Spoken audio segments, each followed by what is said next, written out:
all I can say about tonight's Monday Night Raw is this. I can sum it up like fast food, like a restaurant, like, if you go to Burger King, McDonald's, Taco Bell, whichever, right? If you go at 11:30, 12 o'clock, 1 o'clock, you go around lunchtime, it's going to be for the freshest, it's going to be the hottest, right?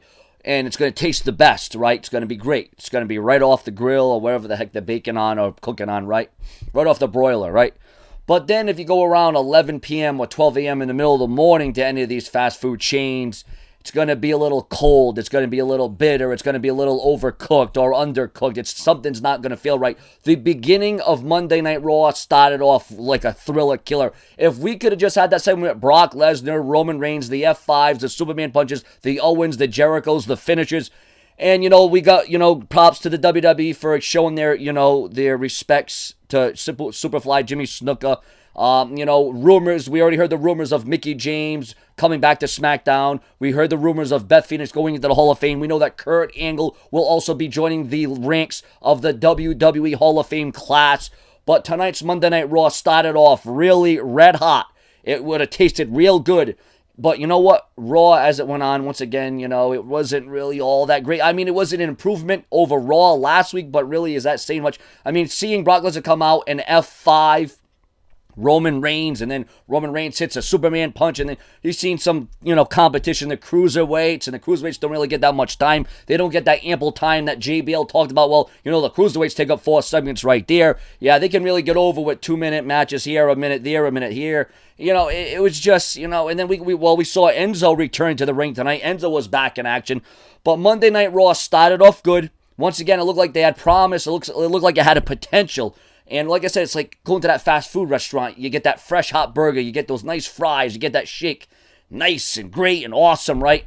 And then all of a sudden, as the show goes on and as the day goes on, the food gets a little bit worse. The food isn't as fresh. It isn't as hot. It isn't as extraordinary as you remember it. And that's exactly what happened as the show went on. I mean, like I said, you could say there were a couple more highlights. Maybe you could add the main event, with the whole intangibles of Brock Lesnar, the Braun Strowman thing, the steer down. There's going to be a showdown between Lesnar and Strowman somewhere, somehow down the line, you would have to assume. But no, Monday Night Raw tonight was one of those, go through the motions kind of thing, same thing. And I promised my viewers and subscribers that I would give you a Raw review, no matter how short or long it was. And it's not really a whole hell of a lot you can get into. We got the Royal Rumble coming up. The WWE is going to have to do some big things.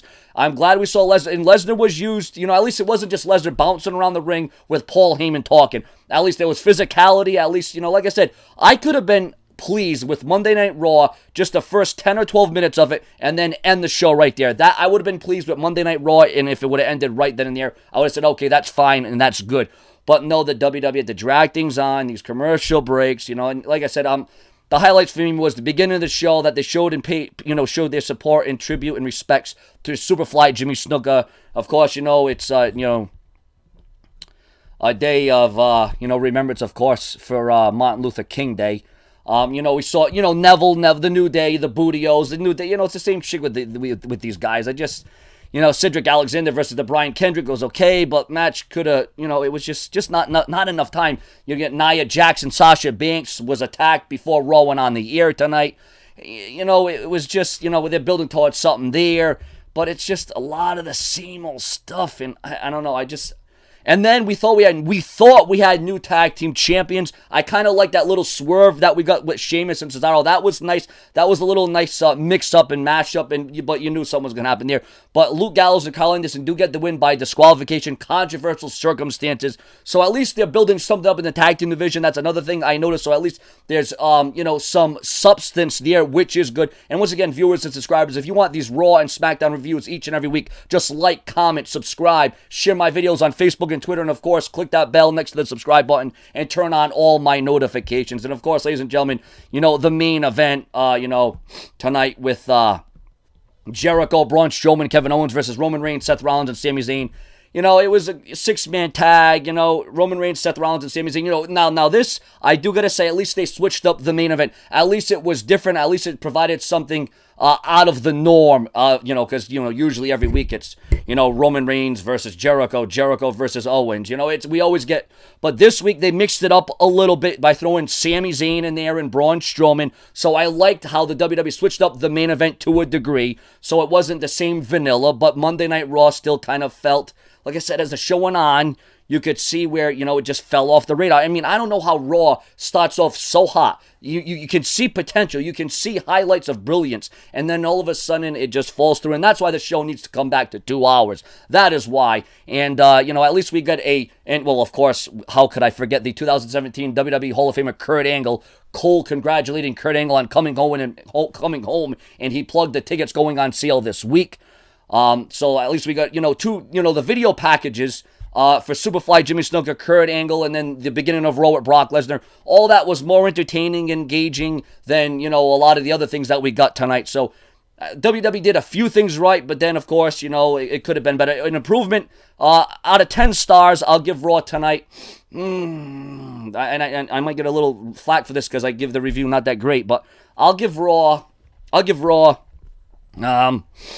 6 out of 10, maybe with Kurt Angle in the video package in the beginning of Monday Night Raw because it started off so hot and I actually had my hopes up, but I can't do that a lot. Actually, the news and rumors this day was a little bit more interesting than Monday Night Raw tonight, but ladies and gentlemen, out of 10 stars, I'd give Raw 6.5 out of 10, maybe 7 out of 10 slightly. Your comments, your opinions, remember, engagement and comments are key on this channel. Please smash that bell, subscribe for more Raw and SmackDown reviews each and every Monday and Tuesday night here on Sean's View Entertainment. And I was pretty happy that, I was pleasantly surprised that they were able to get a video package ready for Kurt Angle that quickly, but, Kurt Angle was even shocked that he's going into the Hall of Fame. It would have been nice to see Kurt Angle tonight, but, it is what it is. Your comments and your opinions, viewers and subscribers, more to come in news, rumors, headlines. We'll work around the clock for the viewers on all things WWE. Stay tuned. More